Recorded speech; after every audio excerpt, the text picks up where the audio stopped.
Vamos começar falando da época vitoriana, que começou entre 1837 a 1901. Quando a Inglaterra cresceu muito industrialmente, economicamente e no domínio coloquial. Foi um tempo de forte moral burguesa, com costumes que valorizam o papel do homem e o casamento como base social.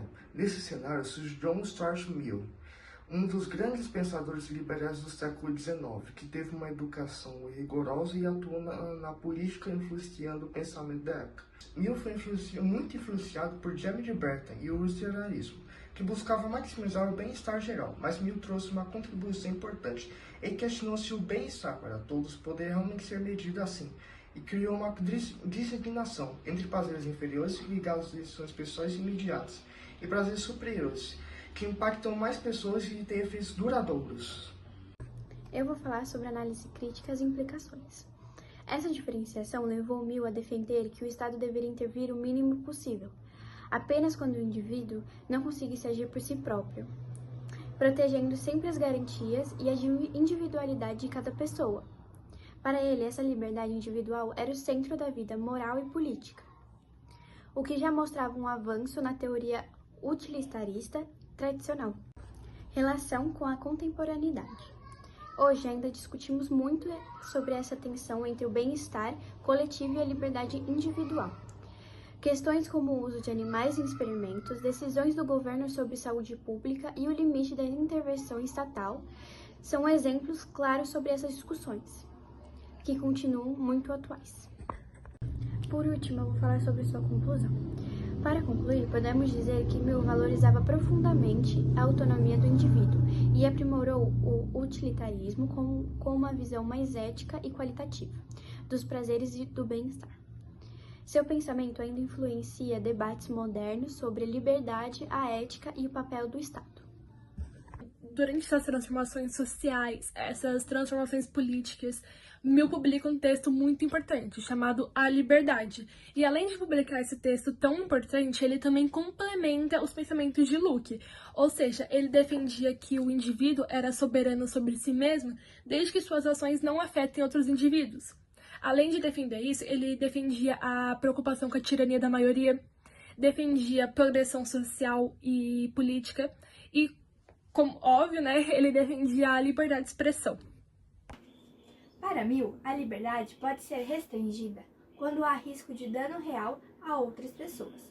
Ele separa atos que só dizem a respeito ao próprio indivíduo, nos quais ninguém pode interferir, e atos que envolvem terceiros, que podem ser limitados se causarem prejuízos. Mill defendia que a liberdade fortalecia a democracia, por meio da diversidade de experiências, por meio da diversidade de opiniões, mas isso trouxe alguns dilemas, como proteger a liberdade sem permitir abusos, ou até onde a tolerância vai. Nos dias de hoje, as ideias de Mill são extremamente relevantes. Debates sobre liberdade de expressão, discursos de ódio e o papel da opinião pública mostram que a tensão entre a liberdade e limite seguem atualmente. Então, a obra de Mill nos ajuda a compreender que viver em sociedade exige não apenas direitos, mas também exige responsabilidade. Então, a liberdade seria apenas um exercício contínuo de diálogo, de respeito, de limites. No século XIX, com o avanço das democracias liberais, surge a preocupação com a representatividade e os limites do poder da maioria.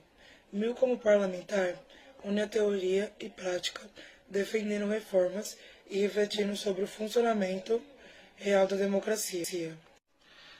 Mill defendia a democracia só seria legítima se inclusive todos os cidadãos, inclusive mulheres, e respeitasse as garantias individuais. Ele também acreditava que a educação deveria ser pública para formar cidadãos conscientes. Tanto Mill quanto Tocqueville alertaram para os riscos da democracia quando a maioria impõe sua vontade de forma opressiva. A busca pela igualdade, se mal direcionada, pode sufocar as liberdades, inclusive a de pensar diferente. Os temas discutidos por Mill e Tocqueville continuam vivos até hoje. Vemos isso em movimentos que pressionam os governos no uso das redes sociais para manipulação e na exclusão de certos grupos do debate político. Para Mill, a política é um espaço onde os indivíduos devem ser ouvidos e respeitados. A democracia representativa é um projeto em constante construção e exige vigilância, educação e inclusão.